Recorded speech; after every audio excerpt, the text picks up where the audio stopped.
En mayo de 2013, la familia Basterra Porto representa la imagen perfecta de familia idílica. El padre, Alfonso, se desvive por atender a la pequeña Asunta, de 12 años, y cuidar a la madre, Rosario. Los tres comían y cenaban juntos, veían películas. Sin embargo, todo era imagen, pues ese mismo mes los padres deciden acabar con la vida de su hija, cuyo cuerpo aparecerá sin vida el 22 de septiembre de 2013 en una pista forestal en Teo, La Coruña. ¿Qué pasó con la familia perfecta? ¿Por qué decidieron los padres de Asunta deshacerse de su propia hija? Para tratar de esclarecer las claves del caso Asunta se encuentra con nosotros la periodista Cruz Morcillo, redactora del ABC especializada en sucesos y autora del libro El crimen de Asunta, los secretos del caso que ha conmovido a España. No somos un podcast más sobre crímenes, somos víctimas. Asunta Basterra, cuyo nombre de nacimiento era Yong Feng, nació el 30 de septiembre del año 2000 en la ciudad china de Yongzhou. El 9 de junio del año siguiente fue adoptada por el matrimonio compuesto por el periodista bilbaíno Alfonso Basterra y la abogada compostelana Rosario Porto. Habrían sido los padres de esta quienes animaron a la pareja a adoptar, ya que deseaban tener una nieta. Desde muy pequeña, Asunta deja ver su asombrosa brillantez e inteligencia. La joven, una niña de rostro de porcelana, asistía a clases de francés, inglés y chino, y de piano, violín y ballet. Sin embargo, a partir de 2011, una serie de tragedias marcarán la historia de la familia Basterra Porto. De Rosario destacaba su inestabilidad psicológica. Presentaba episodios frecuentes de ansiedad y estrés, y llegó a ser ingresada por ello en 2009. El matrimonio, además, se separó en enero de 2013, después de que Alfonso descubriera que su mujer le era infiel con un hombre casado. Asunta se queda a vivir en Galicia con su madre y Alfonso se marcha a Bilbao. En junio de 2013, Rosario ingresa en el hospital de nuevo por un problema neurológico, lo cual hará que la familia se reúna de nuevo para cuidar de la niña, esta vez solo como amigos y padres de Asunta. En ese momento comienza la imagen de familia feliz y también los planes para matar a la niña. Durante 3 meses, los padres practicaron una serie de ensayos con Asunta. En varias ocasiones intentan estrangularla, también la sedan varias veces y se van haciendo con recetas y cajas de lorazepam, hasta acumular cientos de pastillas. En algún momento de julio, la niña dice a sus profesoras de música que sus padres la engañan, que su madre le dio unos polvos blancos que la hacen dormir durante días. El 21 de septiembre de 2013, los padres denuncian la desaparición de la niña y al día siguiente esta es hallada entre la maleza de un sendero forestal del municipio de Teo, en La Coruña. En su cuerpo se descubren cantidades tóxicas del ansiolítico lorazepam, el equivalente a unas 27 pastillas, y alrededor de su cuerpo quedan restos de una cuerda naranja utilizada para ahorcarle. La cuerda es idéntica a unas que su madre, Rosario, tiene en su casa. Está claro que los padres son los asesinos, pero ¿por qué deciden unos padres matar a su propia hija? Que muchas gracias, Cruz, por estar hoy con nosotros para hablar del caso de Asunta Basterra. Gracias a vosotros. La primera pregunta, ¿ha trascendido que hubiera en algún momento señales de que Rosario o Alfonso no quisieran a la niña? Bueno, lo que trascendió durante la investigación y durante la instrucción del caso era, y de hecho viene así en la sentencia, era como que se habían cansado de ella, ¿no? Que es un motivo, evidentemente no es ningún motivo para matar a nadie, mucho menos a tu propia hija. Pero eso es lo que trascendió por distintos motivos después de la separación de ellos. Bueno, pues el Rosario no podía o no quería ocuparse de la niña. A Alfonso parece que le suponía un estorbo en su relación que pretendía reiniciar con Rosario, y eso es lo que supimos. Realmente el crimen de Asunta es un crimen en el que nunca se concluyó en ninguna de las sentencias ni durante la investigación el motivo real por el que la mataron. Eso es así. Pero la suposición es que Asunta resultaba de alguna manera una molestia para sus padres, ¿no? Exacto, eso es lo que se dedujo en la investigación, lo que también se puso de manifiesto durante el juicio que se celebró en Santiago, en la audiencia. Evidentemente, como se sabe, ninguno de los dos reconoció nunca haber matado a la niña. Todas las pruebas le señalaron y todos los indicios apuntaron a ello, y bueno, así lo sentenció incluso el Tribunal Supremo, ¿no? Como que se había convertido en un estorbo, y de ahí que antes del crimen ya llevaran pues casi 3 meses suministrándole Orfidal y suministrándole opiáceos, ¿no? Esos polvos a los que la niña hacía referencia, que la dejaban atontada cuando no desvanecida. Y hablando de estas pruebas, ¿cómo se llegan a conocer los detalles de estos ensayos que los padres realizan con Asunta antes del asesinato?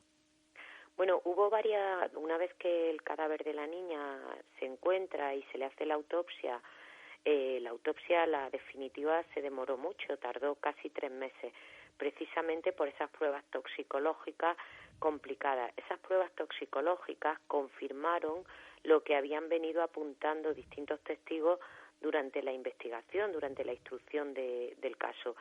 ¿Qué apuntaban? Pues una de las profesoras de baile contaba que un día había llegado mareada, que había llegado atontada y que Alfonso lo que explicó es que le había dado un aerosol para la alergia. Otra madre, la madre de una amiga suya, también relató que la niña, la propia Asunta, le había contado durante una excursión que hizo con ellos que había entrado una persona en la casa y que la había intentado matar, ¿no? Los padres dijeron que eso era una fabulación de la niña, pero todo apuntó a que ese primer intento existió allá por el mes de julio aproximadamente, ¿no? Asunta la matan en septiembre, pues eso fue como 2 meses antes. Y luego, como te decía, la autopsia, las pruebas toxicológicas confirman en el análisis del cabello y en el análisis de tóxicos que se le había suministrado Orfidal durante al menos 3 meses antes, ¿no? Antes del crimen, porque el día del crimen las pruebas fueron clarísimas, ¿no? Se llegó a hablar de hasta 25 pastillas machacadas con toda una de las forenses en sala que le podían haber suministrado el mismo día del crimen, ¿no? Para que estuviera atontada cuando la asfixian. ¿Se esforzaron los padres en esconder el cadáver de la hija? Bueno, realmente no se esforzaron mucho. Os recuerdo que no se pudo acreditar de forma fehaciente que Alfonso Basterra se trasladara a la finca de Teo para acompañar a Rosario Porto en la comisión pura y dura de la asfixia del crimen, ¿no? Eso no se llegó a acreditar. Lo que dice la sentencia es que Rosario Porto o ambos la matan en la casa de Teo, la estrangulan. Sobre la autoría directa de Rosario Porto no quedó duda porque apareció ADN mezclado de ambas en un pañuelo con el que estaba en la finca de Teo, en una cesta, que fue la primera gran prueba, digamos, y se deshacen de ella en un camino muy próximo a la finca. Hay una teoría que es que cuando Rosario Porto sale con el cadáver de Asunta, supuestamente en la parte trasera o en el maletero del coche, Alfonso podía ir escondido en el coche y por eso no le vio los vecinos con los que se cruzó Rosario Porto, ¿no? Que se detuvo un momento y le hicieron, la saludaron. Pero realmente no se esforzaron mucho, apareció muy cerca de la casa de Teo. Sí que se esforzaron en cuanto que lo primero que hicieron fue ir a denunciar la desaparición a la comisaría y dejarse ver para que nadie los señalara, ¿no? Y fingir que estaban muy compungidos. Pero hay que recordar que esa misma madrugada, a las 3-4 horas de aparecer el cuerpo, que lo encuentran de forma fortuita 2 hombres, pues esa misma noche ya a Rosario consta como investigada, como imputada en ese momento, ¿no? Y a Alfonso lo detienen pues 3 días después. ¿Cuáles son las circunstancias en las que se encuentra el cuerpo?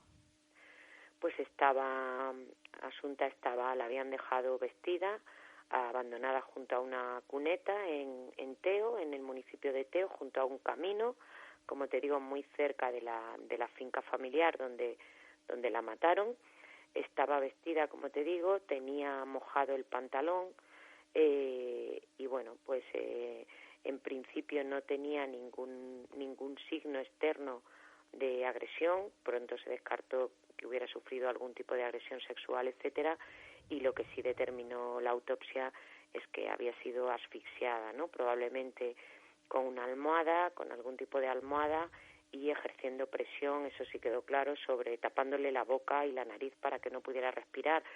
Ya estaba, como te digo, bajo el efecto de la droga, de las pastillas que le habían suministrado los padres, ¿no? La dejaron al aire libre, tirada en una cuneta, era de noche, no se veía nada, pero estos dos hombres que llevaban una camiseta blanca y un pantalón de chándal, y estos dos hombres que venían, bueno, pues de juerga, y que no estaban en muy buenas condiciones porque habían estado bebiendo, etcétera, pues la camiseta blanca parece que fue lo que les llamó la atención, ¿no? Y ellos... Estaba también, tenía signos de haber sido, tenía signos en la muñeca y en los tobillos de haber sido atada, y también se concluyó que había sido atada probablemente para trasladarla con esas cuerdas naranjas que utilizaba el jardinero de la finca de Teo, y que aparecieron unas similares, ¿no? Vale, entonces estos dos hombres encuentran el cuerpo y llaman inmediatamente a la policía. Sí, llamaron a los agentes, no recuerdo si fue la policía, creo que llamaron a la Guardia Civil, y claro, la Guardia Civil, al nada más encontrar el cadáver, se pone en contacto, sí fue la Guardia Civil, se pone en contacto porque ya había entrado la denuncia de la desaparición de Asunta unas horas antes en la Policía Nacional de Santiago, que es donde acudieron a denunciar los padres, ¿no? Entonces rápidamente se dan cuenta de que se trata de la misma niña cuya desaparición se había denunciado en torno a las 9:30, 10 de la noche, ¿no? 10 de la noche creo que fue la hora en la que se denuncia. Y bueno, los propios agentes de la policía van esa madrugada, van a la casa de Rosario, donde están Rosario y Alfonso, y les comunican que ha aparecido el cuerpo de Asunta. Vale, entonces queda claro que los padres denunciaron para mostrarse compungidos. Sin embargo, ¿no es más fácil ser descubiertos de esa manera? No, porque tenían una coartada perfecta. A ver, Rosario Porto era una señora muy bien considerada en la sociedad de Santiago, era abogada como su padre, estaba en muchísimos círculos sociales, era una persona, insisto, muy muy bien considerada en la ciudad, y su marido también, su marido Alfonso Basterra era periodista en El Correo allí en Santiago. Entonces ellos, lo que dicen los investigadores es que ellos nunca imaginaron que iban a señalarlos, y de hecho tal vez si no hubiera sido tan rápida la investigación no se les habría señalado. Lo que ocurre es que esa misma madrugada, nada más levantarse, nada más se produce el levantamiento del cadáver de Asunta, la comitiva judicial acompaña a los padres, los lleva, les pide que entrar en la finca de Teo, y la Guardia Civil nada más subir a una de las habitaciones. Rosario, en un acto pues reflejo, digamos, para esconder las pruebas, entra directa, pide ir al baño y entra directa en una de las habitaciones del piso superior, y lo que intenta es esconder la papelera donde estaban las cuerdas naranjas y los pañuelos con moco, así, donde luego se encuentra el ADN cruzado de ellos dos, ¿no?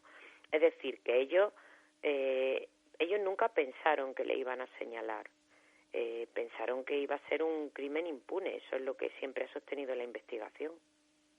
Entonces fue un gesto equivocado lo que les acabó incriminando.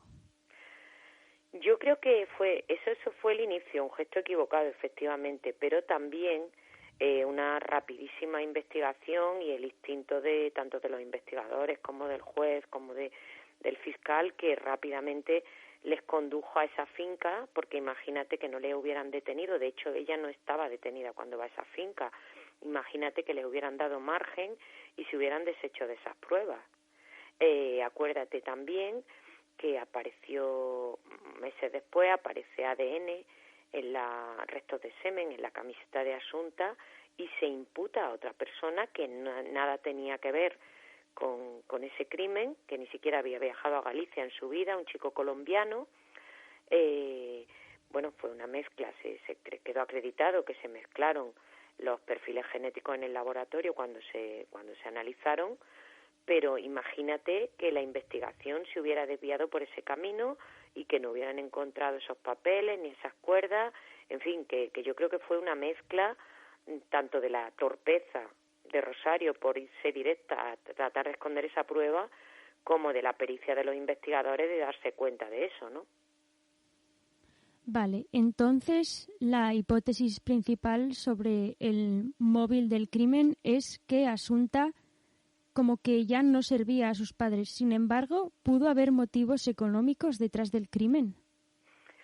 Nunca se acreditaron esos motivos económicos porque en realidad Asunta era hija única, era a quien le iba a corresponder la herencia tanto del padre como de la madre. Bueno, el padre no tenía nada, la de la madre cuando Rosario Porto no estuviera, pero no había conflicto ni había nada en liza porque Rosario Porto estaba muy bien posicionada económicamente, es decir, que no había ese motivo económico. En todo caso, podía haberlo por parte de Alfonso Basterra, que sí que se quedaba en una posición más desprotegida después de la separación y de perder un poco el ascendente sobre la vida familiar que él controlaba, pero no hubo motivo económico. Aquello se barajó, pero fue, bueno, en los crímenes tan mediáticos y cuando la información está muy cerrada suele pasar que se lanzan a veces muchas teorías descabelladas y sin pies ni cabeza que luego la investigación acaba desacreditando, y esto fue lo que ocurrió, ¿no? No hubo ningún motivo económico, eso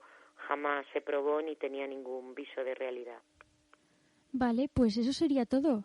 De nuevo, Cruz, muchas gracias y ha sido un placer compartir contigo los detalles de este crimen. Muchísimas gracias, Cristina. Un beso a vosotros. Adiós. Chao, chao. Acabas de escuchar El periodista y su caso, una sección de Cristina Garballo.